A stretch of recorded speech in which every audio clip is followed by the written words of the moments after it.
Good morning guys, आप सभी का आपके अपने चैनल डिकोड स्टडी पर हार्दिक स्वागत है। आई होप आप लोग अच्छे होंगे और अपनी पढ़ाई को अच्छे तरीके से कर रहे होंगे। तो चलिए शुरुआत करते हैं आज के करंट अफेयर्स के शानदार सेशन को। आज का जो हमारा फर्स्ट क्वेश्चन है वो कह रहा है कि हाल ही में राज्यसभा में सदन का नेता और लोकसभा में विपक्ष का नेता निम्नलिखित में से किन्हें चुना गया है। Who among the following has been recently elected as the leader of the House in the Rajya Sabha and the leader of the opposition in the Lok Sabha? Option A है JP Nadda and K L Sharma. Option B है Piyush Goyal and Rahul Gandhi. Option C है JP Nadda and Rahul Gandhi. Option D है Narendra Modi and Akhilesh Yadav. तो इसका जो right answer है वो है ऑप्शन सी। इसका राइट आंसर ऑप्शन सी है, जेपी नड्डा एंड राहुल गांधी। अब बात कर लेते हैं राज्यसभा में सदन का नेता जो बनाया गया है, ये सदन का नेता होता क्या है। सदन का नेता जो लोकसभा के नियमों के अनुसार सदन के नेता का तात्पर्य होता है प्रधानमंत्री द्वारा सदन के नेता के रूप में कार्य करने के लिए नामित कोई व्यक्ति। जो मंत्री लोकसभा का सदस्य है, राज्यसभा में भी सदन का नेता होता है। जैसे मैंने लोकसभा में बताया कि लोकसभा का नेता होता है, वैसे ही राज्यसभा में सदन का नेता होता है जो एक मंत्री और राज्यसभा का सदस्य होता है। और इस तरीके से वो जो है प्रधानमंत्री द्वारा इन्हें नामित किया जाता है। सदन के नेता के पद का उल्लेख जो है संविधान में नहीं है। अगर बात की जाए क्या कॉन्स्टिट्यूशन में जो है, संविधान में जो है इस पद का उल्लेख है, तो आप क्या कहेंगे, इस संविधान में इस पद का उल्लेख नहीं है। यानी कि जो है ये केवल सदन के नियमों के अनुसार है। तो इस तरीके से जो है जेपी नड्डा को जो है राज्यसभा के सदन का नेता बनाया गया है। और कांग्रेस अध्यक्ष जो मल्लिका अर्जुन खड़गे हैं, वो राज्यसभा में विपक्ष के नेता हैं। जैसे लोकसभा में सदन का नेता होता है और विपक्ष का नेता होता है, वैसे ही राज्यसभा में भी सदन का नेता और विपक्ष का नेता होता है। तो लोकसभा में जो है राहुल गांधी है विपक्ष के नेता, और राज्यसभा में विपक्ष के नेता कौन है, मल्लिकार्जुन खड़गे जी हैं। मल्लिकार्जुन खड़गे जी हैं, ठीक है, आप लोग ध्यान रखिएगा। नड्डा के बारे में बात करें तो नड्डा ने अपनी राजनीतिक जो यात्रा की शुरुआत की थी, ये एबीवीपी के सदस्य थे, यानी कि अखिल भारतीय विधान परिषद के सदस्य के रूप में की थी। फिर ये स्वयं सेवक संघ से जुड़ गए, आरएसएस से। और उसके बाद ये 1993 से हिमाचल प्रदेश में 3 बार विधानसभा सदस्य रहे। और उसके बाद जो है ये 2012 से राज्यसभा के लिए चुने गए। और 2014 में उन्हें जो है भाजपा जब केंद्र में सत्ता में आई तो उन्हें स्वास्थ्य और परिवार कल्याण मंत्री के रूप में नियुक्त किया गया। और 2018 में फिर से उन्हें राज्यसभा के रूप में नामित किया गया। उसके बाद जो है अब 2024 वाले में फिर इनको जो है मंत्री कैबिनेट मंत्री का दर्जा दिया गया और इन्हें राज्यसभा के सदन का नेता चुना गया। ओके। अब बात, ये तो बात रही राज्यसभा में सदन के नेता की। विपक्ष का नेता जो होता है, विपक्ष का नेता जो है पिछले कई सालों से देखा गया है कि विपक्ष का कोई नेता ही नहीं था, क्योंकि विपक्ष का नेता होने के लिए बहुत ज्यादा जरूरी है कि सबसे बड़ा जो विपक्षी दल का नेता होता है सदन में, उसे ही विपक्ष के प्रतिपक्ष के रूप में मान्यता प्रदान की जाती है। यानी जिसने सदन की कुल सीटों का कम से कम 10वें हिस्से पर विजय प्राप्त की हो। कुल सीटों का कुल सीटों का 10वां हिस्सा, 10वां हिस्सा अगर प्राप्त किया है किसी पार्टी ने तो उसे ही विपक्ष का दर्जा मिलेगा। तो इस बार जो है कांग्रेस पार्टी ने कुल सीटों का 10वां हिस्सा प्राप्त किया है, तो इस तरीके से जो है वो उसे ही विपक्ष के रूप में मान्यता प्रदान की गई है। अब बात करते हैं कि क्या जो है विपक्ष के नेता का पद का उल्लेख संविधान में है। तो ये इस पद का भी संविधान में उल्लेख नहीं है, ये संसदीय संविधि में है। ये कहाँ है, ये संसदीय संविधि में है। यानी संसद के जो नियम हैं उन्हीं के आधार पर जो है इनको मान्यता प्रदान की गई है सदन के नेता और विपक्ष के नेता के बारे में। इनका संविधान में कोई उल्लेख नहीं है। और ये परंपरा की शुरुआत कब की गई थी, तो ये दोनों सदनों में जो विपक्ष के नेता का शुरुआत किया गया था, इसको वैधानिक मान्यता जो है 1977 में प्रदान की गई थी। और ये जो विपक्ष का नेता होता है इसको कैबिनेट मंत्री के बराबर का दर्जा दिया जाता है, यानी कि जो कैबिनेट मंत्री होंगे, कैबिनेट मंत्री के बराबर जो है इसको सुविधाएं, वेतन, सब कुछ कैबिनेट मंत्री के बराबर मिलेंगी विपक्ष के नेता को। तो इस बार जो है भूलिएगा मत, कैबिनेट जो विपक्ष के नेता है वो है हमारे राहुल गांधी जी। ठीक है, इतना आप लोग याद रखिएगा। आते हैं नेक्स्ट क्वेश्चन पर। नेक्स्ट क्वेश्चन कह रहा है कि हाल ही में भारत ओलंपिक अनुसंधान और शिक्षा केंद्र का शुभारंभ कहाँ किया गया है? Where has the India Olympic research and education centre been launched recently? Option A है गुजरात, ऑप्शन बी है उत्तर प्रदेश, ऑप्शन सी है मणिपुर और ऑप्शन डी है नन ऑफ द एबव, यानी इनमें से कोई नहीं। तो इसका जो राइट आंसर है वो है ऑप्शन ए। ये कहाँ किया गया है? हाल ही में जो ओलंपिक अनुसंधान और जो शिक्षा केंद्र का शुभारंभ किया गया है, ये गुजरात के गांधीनगर में किया गया है। अगर स्थान का नाम आ जाए तब भी आप लोग याद रखिएगा कि गुजरात के गांधीनगर में किया गया है। अब इसको जो है, इसका उद्घाटन किसने किया? तो भारतीय ओलंपिक संघ की अध्यक्ष जो है वो कौन है? भारतीय ओलंपिक ओलंपिक संघ की जो अध्यक्ष हैं, अध्यक्ष ये है पीटी ऊषा। पीटी ऊषा के बारे में आप लोग जानते ही होंगे, ये एक महान एथलीट थी। तो इन्होंने किया है और इन्होंने कहा कि जिस तरीके से जो है भारतीय खेल परिस्थिति तंत्र में नवाचार और जो है नॉलेज किस तरीके से गेन करना चाहिए, तो ये जो केंद्र बनाया गया है ये भारत में, ये जो है ओलंपिक अनुसंधान के बारे में, इनोवेशन के बारे में काफी अच्छा प्रदर्शन करेगा और ये केंद्र के भंडार के रूप में काम करेगा, जिसमें जो है ओलंपिक प्रशिक्षण पद्धतियों, खेल विज्ञान और एथलीट विकास पर जो है काम किया जाएगा। यानी कि कुल मिला के ये जो संस्थान बना है ये पूरा का पूरा खेल के रिसर्च पर और उसकी शिक्षा पर केंद्रित है।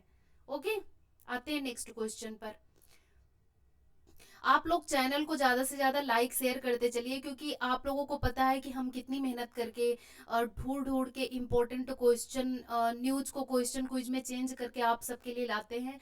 तो बस आपसे इतना ही सपोर्ट मांगते हैं कि आप लोग जो है चैनल को ज़्यादा से ज़्यादा लाइक शेयर एंड सब्सक्राइब करते चलिएगा।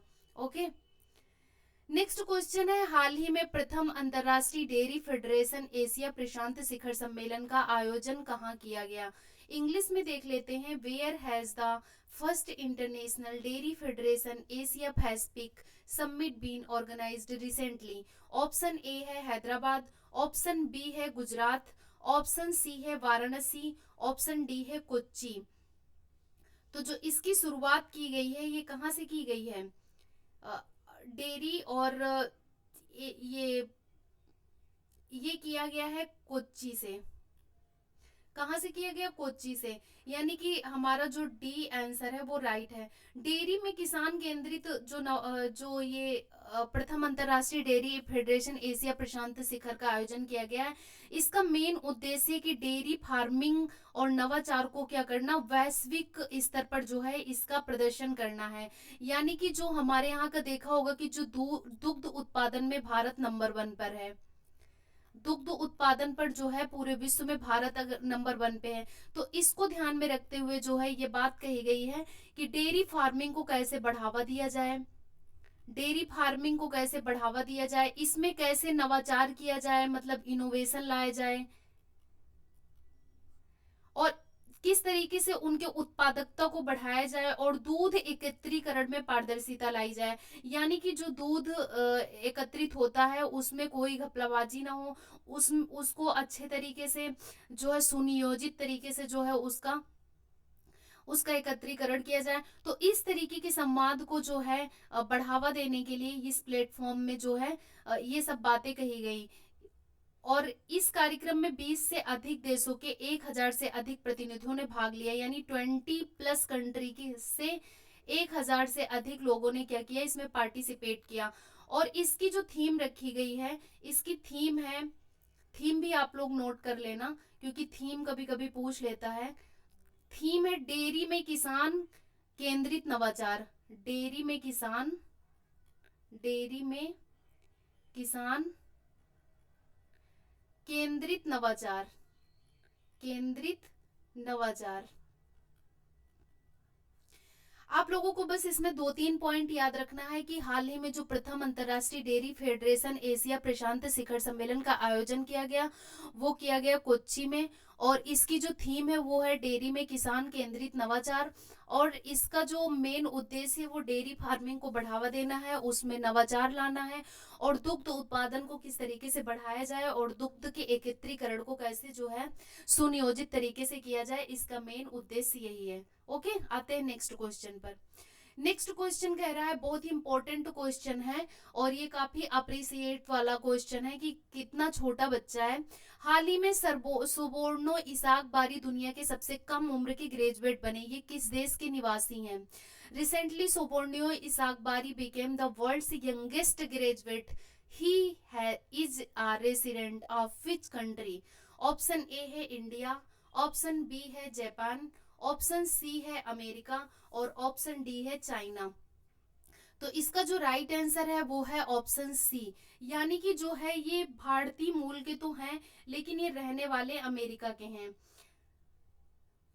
ये जो सुबोर्णो इसाक हैं ये हैं तो भारतीय मूल के, लेकिन ये रहने वाले कहाँ के हैं? अमेरिका के हैं। तो जो इन्होंने बहुत ही छोटी उम्र में जो है स्नातक बनने वाले सबसे कम उम्र के छात्र बनकर इतिहास रच दिया। इन्होंने जो है दो पुस्तकें भी लिख डाली है। इतनी छोटी उम्र में जब बच्चा मतलब पढ़ना भी ठीक से नहीं जानता है तो उस एज में इन्होंने दो पुस्तक लिख डाली है इतनी छोटी उम्र में। ये मात्र 12 वर्ष के हैं और इन्होंने न्यूयॉर्क विश्वविद्यालय से इन्हें जो है छात्रवृत्ति मिली है और ये नसाउ काउंटी में रहते हैं। ठीक है, इन्होंने भारत में भी एक संस्थान में व्याख्यान भी दिया था काफी पहले।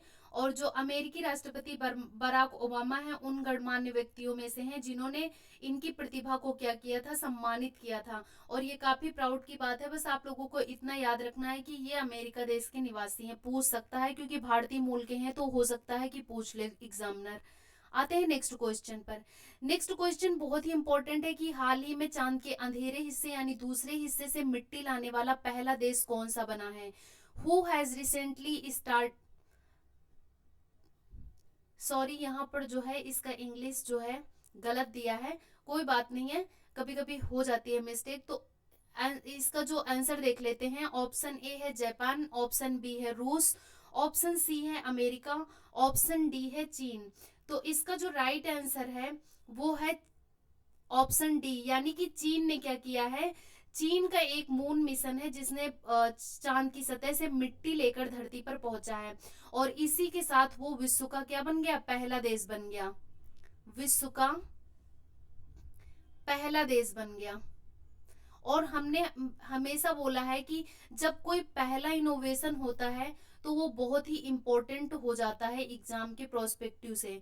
तो इस क्वेश्चन पे स्टार ही लगा लेना क्योंकि ये क्वेश्चन 100% जो है पूछने के चांसेस हैं। चीनी नेशनल स्पेस एडमिनिस्ट्रेशन का जो चैंग E6 था, नाम याद रखना आप लोग, चैंग E6 लैंडर 53 दिन बाद कैप्सूल में सैंपल लेकर धरती पर लौटा। अब यहाँ पर जो है इसका नाम भी पूछा जा सकता है कि कौन सा लैंडर था या, तो आप लोग याद रखना चैंग E6 लैंडर 53 कैप्सूल था जो सैंपल लेकर धरती पर लौटा है। ये अंतरिक्ष यान जो है उत्तरी चीन पे मंगलवार को उतरा था और जो है उसके बाद ये दूसरे हिस्से जहां पर अंधेरा होता है वहां से सैंपल इकट्ठा करके धरती पर भेजा। पृथ्वी पर लाए गए नमूनों में ये 25 लाख वर्ष पुरानी ज्वालामुखी चट्टान और अन्य सामग्री की मिट्टी शामिल है। यानी कि जो इसने मिट्टी भेजी है उस सैंपल को रिसर्च किया गया तो ये पता चला कि ये 25 लाख वर्ष पुरानी मिट्टी है। 25 लाख वर्ष पुरानी मिट्टी है जो ज्वालामुखी चट्टानों से क्या मतलब बनी है। ठीक है, तो आप लोग बस ये याद रखना कि कौन सा ये किसके थ्रू ये मिट्टी लाई गई। तो ये जो जो है चैंग E6 नाम था इसका, लैंडर था 53, और ये चीन का था, विश्व का पहला देश बन चुका है ये। ठीक है, आते हैं नेक्स्ट क्वेश्चन पर। नेक्स्ट क्वेश्चन कह रहा है कि हाल ही में वनडे में लगातार शतक बनाने वाली पहली भारतीय महिला क्रिकेटर कौन बनी है? Who has recently become the first Indian female cricketer to score consecutive country in the one day matches? Option A है शेफाली वर्मा, ऑप्शन बी है मिताली राज, ऑप्शन सी है स्मृति बंधाना, और ऑप्शन डी है नन ऑफ द एबव, यानी इनमें से कोई नहीं।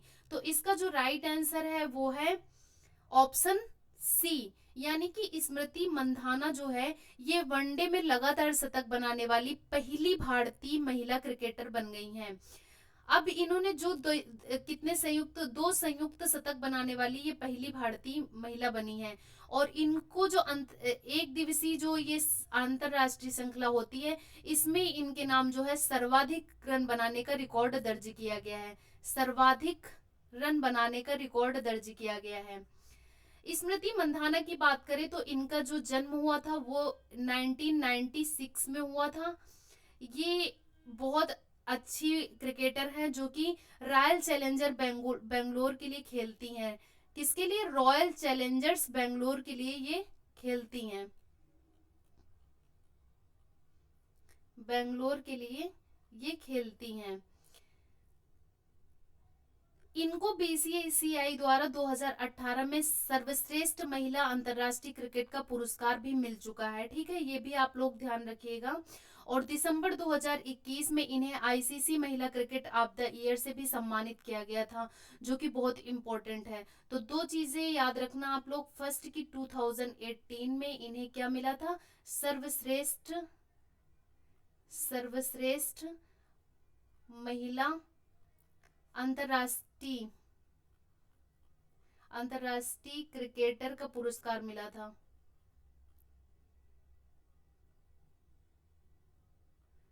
क्रिकेटर का पुरस्कार मिला था। और आईसीसी जो है दिसंबर 2021 में, ये भी आप लोग नोट कर लेना, 2021 में इन्हें जो है आईसीसी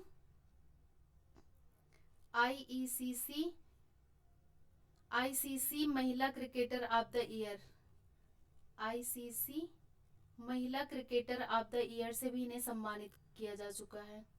महिला क्रिकेटर ऑफ द ईयर से भी इन्हें सम्मानित किया जा चुका है। ओके, आते हैं नेक्स्ट क्वेश्चन पर। नेक्स्ट क्वेश्चन कह रहा है कि हाल ही में भारत की पहली कोयला गैसिफिकेशन पायलट परियोजना कहाँ शुरू की गई है? Where was India's first coal gasification pilot project launched recently? Option A है झारखंड, ऑप्शन बी है छत्तीसगढ़, ऑप्शन सी है केरला, ऑप्शन डी है नन ऑफ द एबव, यानी इनमें से कोई नहीं। तो जैसा कि आप सभी जानते हैं कि जो कोयला का सबसे ज्यादा प्रोडक्शन होता है वो होता है झारखंड में। तो इस तरीके से जो है इसका राइट आंसर ए है झारखंड। यानी झारखंड में भारत सरकार के पूर्ण स्वामित्व वाली कोल इंडिया लिमिटेड की सहायक कंपनी ईस्टर्न कोल फील्ड्स लिमिटेड ने झारखंड के जमताड़ा जिले के कस्ता कोयला ब्लॉक में ये पायलट परियोजना शुरू की। कहाँ पर की? जमताड़ा जिला एक पड़ता है झारखंड में, जमताड़ा जिला। तो यहाँ पर ही ये परियोजना की शुरुआत की गई है। यानी इस पायलट परियोजना के अंदर कहा गया है कि कोयला खदान से बाहर नहीं निकाला जाएगा, बल्कि कोयला गैसीकरण प्रक्रिया खदान के अंदर ही होगी। यानी कि पहले क्या होता था कि पहले कोयला जो है खदान से बाहर निकाला जाता था, लेकिन अब इस प्रक्रिया में कहा गया कि जो है कोयला खदान से बाहर नहीं निकाला जाएगा। यदि यह परियोजना सफल होती है तो ये भारत के ऊर्जा क्षेत्र के लिए परिवर्तनकारी अवसर पैदा करेगी। यानी कि कोयला संसाधनों के टिकाऊ और कौशल उपयोग को जो है ये प्रदर्शित करेगी। कोयला मंत्रालय ने 2015 में देश के कोयला और लिग्नाइट असर वाले क्षेत्र के लिए भूमिगत कोयला गैसीकरण नीति को मंजूरी दी थी। इस परियोजना को जो मुख्य उद्देश्य था वो यही था कि जो है कोयला खदान से बाहर ना निकालकर अंदर ही गैसीकरण के द्वारा जो है कोयला को खदान के अंदर ही जो है ये प्रक्रिया की जाए। इस परियोजना को कोल इंडिया लिमिटेड अनुसंधान एवं विकास बोर्ड द्वारा वित्त पोषित किया गया। अगर मान लो यहाँ पर पूछ लिया जाए कि जो ये पायलट प्रोजेक्ट परियोजना चल रही है इसको किसके द्वारा वित्त पोषित किया जाएगा, तो ये भी आप लोग नोट कर लेना कि कोल इंडिया कोल इंडिया लिमिटेड अनुसंधान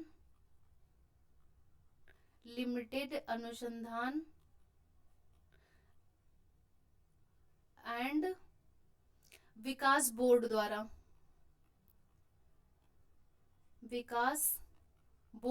इसको वित्त पोषित किया जा रहा है। ठीक है। पायलट ये दो वर्षों की अवधि में 2 चरणों में क्रियान्वित की गई है। ठीक है। पायलट परियोजना 2 चरणों में की गई है और ये 22 जून 2024 को शुरू की गई थी। ठीक है। इतना आप लोग याद रखना। आते हैं नेक्स्ट क्वेश्चन पर। नेक्स्ट क्वेश्चन कह रहा है कि हाल ही में T20 में 200 छक्के लगाने वाले पहले भारतीय बल्लेबाज कौन बने हैं? Who has recently become the first batsman to hit 200 sixes in T20? Option A है विराट कोहली, ऑप्शन बी है हार्दिक पांड्या, ऑप्शन सी है रोहित शर्मा, ऑप्शन डी है नन ऑफ द एबव। तो इसका जो राइट आंसर है वो है ऑप्शन सी, यानी कि रोहित शर्मा जो है ये T20 में 200 छक्के लगाने वाले पहले बल्लेबाज बन गए हैं। इन्होंने जो है ऑस्ट्रेलिया के खिलाफ जो है मैच में 200 से ज्यादा छक्के लगाए। तो इस तरीके से जो है ये इनके सबसे छोटे प्रारूप में 203 छक्के हो गए हैं और इन्होंने जो है ये रिकॉर्ड अपने नाम कर लिया है। इसके पहले जो है भारत में केवल सूर्य कुमार यादव 129 थे, विराट कोहली 121 थे जो T20 क्रिकेट में 100 से अधिक छक्के लगाए थे और रोहित का नाम जो है 600 से ज्यादा अंतरराष्ट्रीय छक्के में पर भी है, जिसमें जो है इन्होंने अंतरराष्ट्रीय क्रिकेट में 600 छक्के पूरे किए हैं। ये अंतरराष्ट्रीय की बात हो गई। जब अंतरराष्ट्रीय जो मैचेस होते हैं उसमें इन्होंने कितने छक्के लगाए हैं? 600 छक्के लगाए हैं। ठीक है। अंतरराष्ट्रीय मैचों में अगर अंतरराष्ट्रीय आ जाए तो ये भी आप लोग याद रखना, अंतरराष्ट्रीय मैच के सभी प्रारूप में, ये हमने कुछ दिन पहले ये क्वेश्चन करवाया था, सभी प्रारूपों में इन्होंने 600 छक्के लगाने वाले ये पहले खिलाड़ी बन गए हैं। 600 छक्के लगाने वाले ये फर्स्ट खिलाड़ी बन गए हैं। इसके पहले ये नाम जो है क्रिस गेल के नाम था और जिनको पछाड़कर ये पहले खिलाड़ी बन गए हैं। तो ये जो है अंतरराष्ट्रीय मैचेस की बात थी और अब ये T20 में भी जो है 200 छक्के लगाने वाले पहले भारतीय बल्लेबाज बन गए हैं। तो इस तरीके से आप लोग इसको ध्यान रखिएगा, बिल्कुल भी भूलिएगा मत कि अंतरराष्ट्रीय मैच के सभी प्रारूपों में भी ये पहले बल्लेबाज हैं और T20 में 200 छक्के लगाने वाले भी पहले बल्लेबाज बन गए हैं। ठीक है। आज का जो हमारा प्रश्न है वो ये है कि हाल ही में भारतीय दूरसंचार नियामक प्राधिकरण ट्राई का नया सचिव किसे नियुक्त किया गया है? अतुल कुमार चौधरी, राजीव कुमार, पंकज बंसल, इनमें से कोई नहीं। इसका हमने क्वेश्चन जो है कल की क्लास में करवाया था, इसका आंसर और अच्छे से समझाया भी था। तो आई होप आप लोग इसका आंसर सही करेंगे।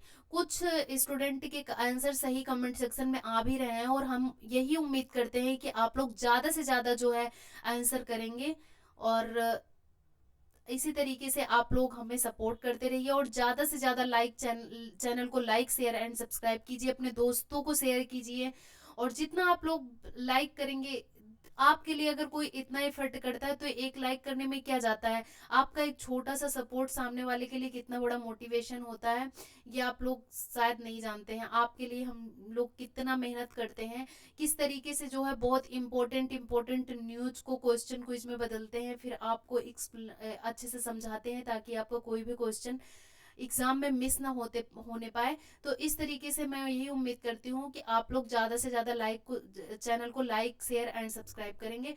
मिलते हैं न्यू सेशन में न्यू एनर्जी के साथ।